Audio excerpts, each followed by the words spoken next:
now, so let me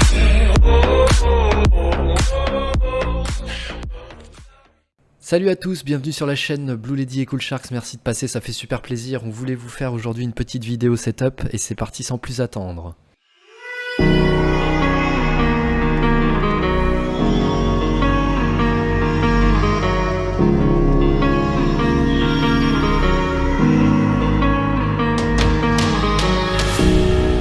I knelt to pray today, but no one was listening anymore.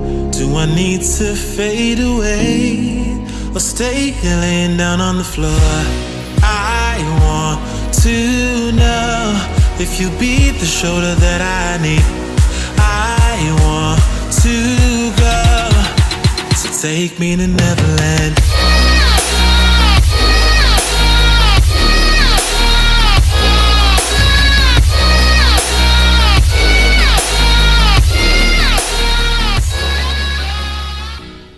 Et nous revoici après cette petite introduction, nous allons sans plus attendre passer aux détails de ce setup et de cette tour. Allez, c'est parti, let's go!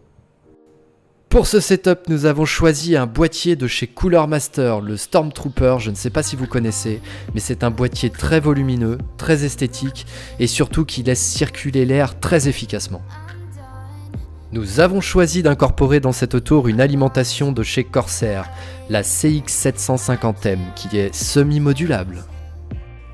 Pour le cœur de cette tour, nous avons décidé d'incorporer une carte mère de chez Aorus, la Z390 Elite. Elle est vraiment très esthétique avec ses lumières RGB, de plus elle a un rapport qualité-prix qui est exceptionnel.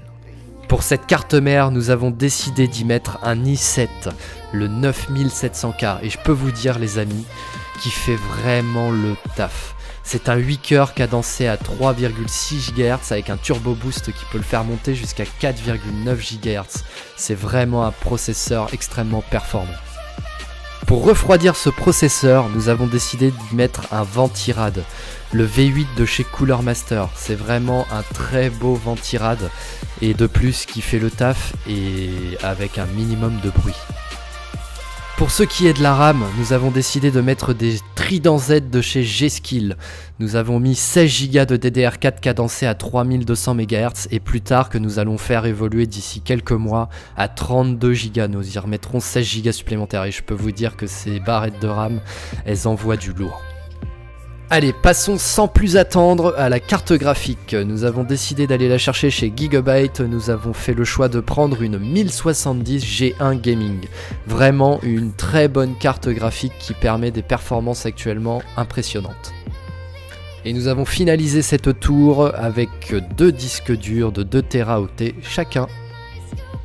En ce qui concerne les périphériques externes de cette tour, nous avons décidé d'utiliser un casque de la marque Razer, le Kraken 7.1 Chroma, qui est vraiment un excellent casque. Il offre une qualité de son irréprochable et un micro qui est d'une assez bonne qualité, c'est assez surprenant. Pour ce qui est de l'enregistrement vocal, j'utilise actuellement un micro de chez Audio-Technica, l'AT2020, qui est vraiment un micro de très bonne qualité. Pour le clavier, j'utilise un clavier de la marque Razer Deathstalker Chroma. Il est vraiment très esthétique avec sa luminescence RGB et reste néanmoins un très bon clavier malgré qu'il ne soit pas mécanique. Pour la souris, j'utilise une G402 de chez Logitech, la Hyperion Fury. Une excellente souris sur laquelle on peut changer le DPI à n'importe quel moment et qui comporte une touche pour les snipers. Et pour finir, ce setup est également agrémenté d'un double écran. Voilà, j'espère que cette vidéo vous aura plu. Si elle vous a plu, mettez un pouce en l'air. N'hésitez pas à partager cette vidéo sur les réseaux sociaux et surtout, si vous voulez voir d'autres vidéos, abonnez-vous à la chaîne et laissez-moi un petit commentaire si vous avez des questions, je me ferai un plaisir de vous répondre. Voilà, allez, je vous laisse. Ciao ciao tout le monde, peace.